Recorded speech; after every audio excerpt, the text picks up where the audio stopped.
আজই ডাউনলোড করুন আর এনজয় করুন আপনার পছন্দের শো।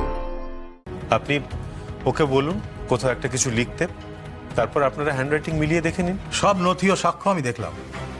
একটা ছোট বিরতির পর এই কেসের রায় ঘোষণা করা হবে। গোরাচাঁদ গোস্বামী আর ডক্টর হাজরা মিলে কনস্পিরেসি করছে। হাত মিলিয়ে এই আদালতকে বোকা বানাচ্ছে ওনারা। বেশ, তাহলে সেটা প্রমাণ করুন। আপনার মুখের কথা তো আদালত মেনে নেবে না। Objection overruled. হ্যাঁ, বলুন মিস্টার গোস্বামী, আপনি কি বলতে চান বলুন। ধর্মাবতার, আমার যদি অদ্বিতীয়াকে কিডন্যাপ করার উদ্দেশ্য থাকতো আর সত্যি সত্যি ওর স্মৃতি চলে যেত, তাহলে কি আমি আগ বাড়িয়ে ওদের বাড়িতে খবর দিতে যেতাম? পয়েন্ট আছে, লোকটা তো পয়েন্টেই কথা বলছে। ধর্মাবতার, সেদিন আমি অদ্বিতীয়ার বাড়িতে খবর দিয়েই নিজের বাড়িতে চলে আসি। যে রাত্রের কথা হচ্ছে সেদিন আমি নিজের বাড়িতে নিজের রুমে ছিলাম।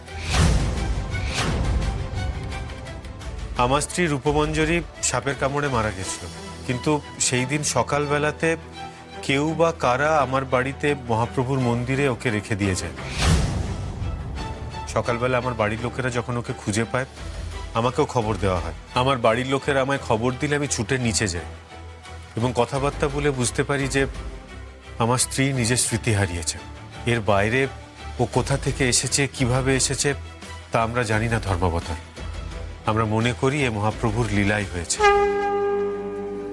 এবং এই নিয়ে বারবার প্রশ্ন করা মানে আমাদের মহাপ্রভুর বিশ্বাসে আঘাত আনা।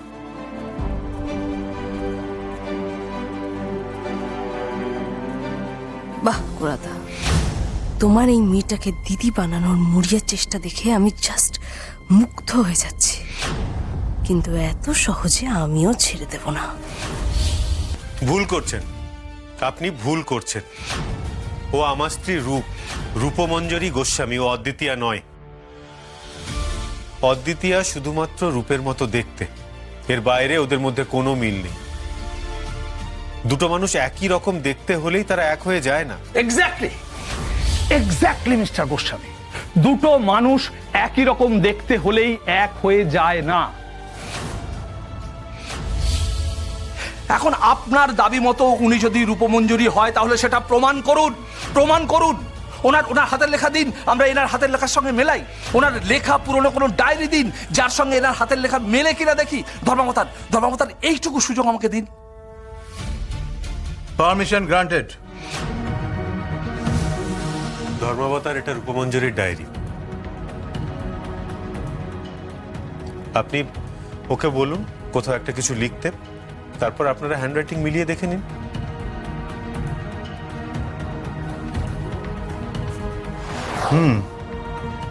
দুটো লেখাই তো একেবারে মিলে গিয়েছে দেখছি।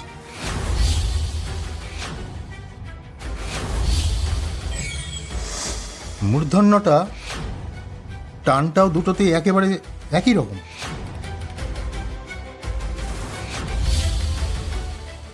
অক্ষর দুটোর টান হুবহু এক।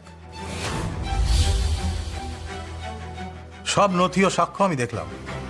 একটা ছোট বিরতির পর এই কেসের রায় ঘোষণা করা হবে। এই বিরতির পর এই আদালত সিদ্ধান্ত জানাবে উনি রূপমঞ্জরি না অদ্বিতীয়া।